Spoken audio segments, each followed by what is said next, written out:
ਸਤਿ ਸ਼੍ਰੀ ਅਕਾਲ ਜੀ। ਤੁਸੀਂ ਦੇਖ ਰਹੇ ਹੋ ਟੂਡੇ 7 ਨਿਊਜ਼। ਕੋਵਿਡ ਦੇ ਚੱਲਦੇ ਮੈਡੀਕਲ ਸਟਾਫ ਰੱਖਣ ਦੀ ਕਵਾਇਦ ਤਹਿਤ ਅੰਮ੍ਰਿਤਸਰ, ਪਟਿਆਲਾ ਅਤੇ ਫਰੀਦਕੋਟ ਦੇ ਸਰਕਾਰੀ ਹਸਪਤਾਲਾਂ ਲਈ 503 ਸਟਾਫ ਨਰਸਾਂ ਦੀ ਭਰਤੀ ਲਈ ਬਾਬਾ ਫਰੀਦ ਯੂਨੀਵਰਸਿਟੀ ਵੱਲੋਂ ਕੱਲ੍ਹ ਪ੍ਰੀਖਿਆ ਲਈ ਕਰੀਬ 17,000 ਉਮੀਦਵਾਰਾਂ ਵੱਲੋਂ ਫਾਰਮ ਭਰੇ ਗਏ, ਜਦਕਿ 15,000 ਦੇ ਕਰੀਬ ਉਮੀਦਵਾਰ ਟੈਸਟ ਦੇਣ ਲਈ ਪਹੁੰਚੇ, ਜਿਨ੍ਹਾਂ ਦਾ ਨਤੀਜਾ ਅੱਜ ਘੋਸ਼ਿਤ ਕਰ ਦਿੱਤਾ ਗਿਆ ਹੈ ਅਤੇ ਜਲਦ ਹੀ ਇਹਨਾਂ ਨੂੰ ਨਿਯੁਕਤੀ ਪੱਤਰ ਜਾਰੀ ਕੀਤੇ ਜਾਣਗੇ। ਆਓ ਤੁਹਾਨੂੰ ਦਿਖਾਉਂਦੇ ਹਾਂ ਸਾਡੇ ਪੱਤਰਕਾਰ ਗਗਨਦੀਪ ਸਿੰਘ ਦੀ ਇਹ ਰਿਪੋਰਟ।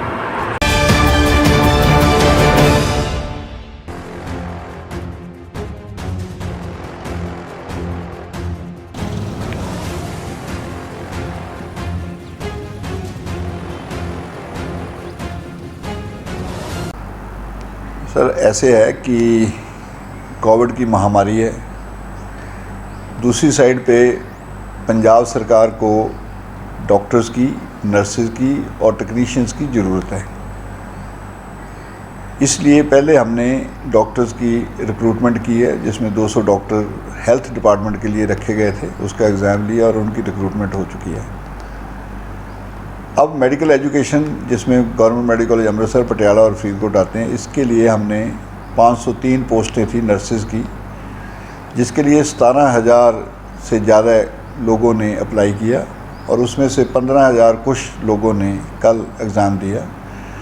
ये एग्ज़ाम हमने सारे पंजाब में, इसके सेंटर थे, लगभग 103 सेंटर्स में ये एग्ज़ाम कंडक्ट किया गया। 67 बच्चे जो थे वो पॉजिटिव थे, उनके लिए हमने आइसोलेशन सेंटर्स बनाए, हर एक ज़िले में था और मेडिकल कॉलेजेस में भी थे।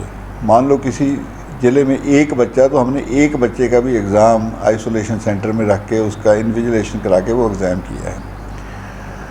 जलंधर में पिम्स सेंटर था, उसमें 4 बच्चों का एग्ज़ाम लिया गया। सो कहने का अर्थ ये है कि वी वर सेंसिटिव भी, जो कोविड के पॉजिटिव पेशेंट्स हैं उनको अलग बैठा के कोविड सेंटर्स में उनका एग्ज़ाम लिया जाए।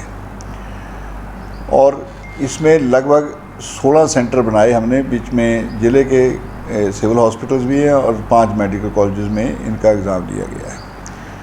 तो ये एग्ज़ाम लेने के बाद हमने जो इनके पेपर्स है वो यूनिवर्सिटी आ जाते हैं। So by the evening we start the process of evaluation.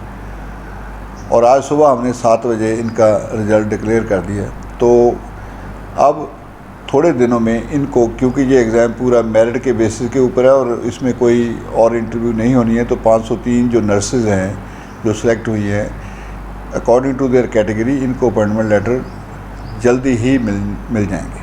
Sir, जैसे कि कोविड का दौर चल रहा है और इसमें एक बड़ा चैलेंज था कि इतनी बड़ी गैदरिंग को सही तरीके से उसको संभालना और उसको कंडक्ट करना, तो कैसे फिर यूनिवर्सिटी की तरफ से ये सब किया? तो यूनिवर्सिटी जिस समय भी हम एग्ज़ाम कंडक्ट करते हैं, हम डीसीज़ को भी कहते हैं और पुलिस वालों को भी, एसएसपी जो जितने भी ज़िले के हैं उनको भी कहा जाता है कि हमारी मदद करें।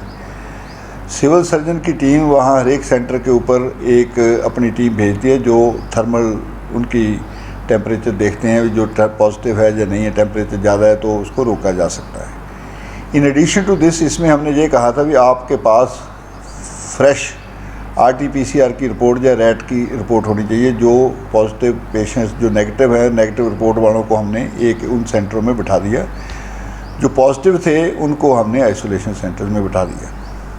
सर, अगर किसी कैंडिडेट के पास ऐसी रिपोर्ट नहीं है तो उसका रैपिड टेस्ट करने की भी कोई सुविधा थी? नहीं, टेस्ट की तो रिपोर्ट हमने मांगी थी, रैपिड टेस्ट वहाँ उस समय तो नहीं किया जा सकता, क्योंकि टेस्ट की रिपोर्ट तो किसी सेंटर से आनी है ना, तो इसलिए इनका रैपिड टेस्ट की रिपोर्ट या RT-PCR की रिपोर्ट उनको साथ लाने के लिए कहा था। और वहाँ पे एग्ज़ामिनेशन सेंटर में इनको, वो तो सभी को मास्क और सोशल डिस्टेंसिंग और सैनिटाइजेशन का बंदोबस्त था।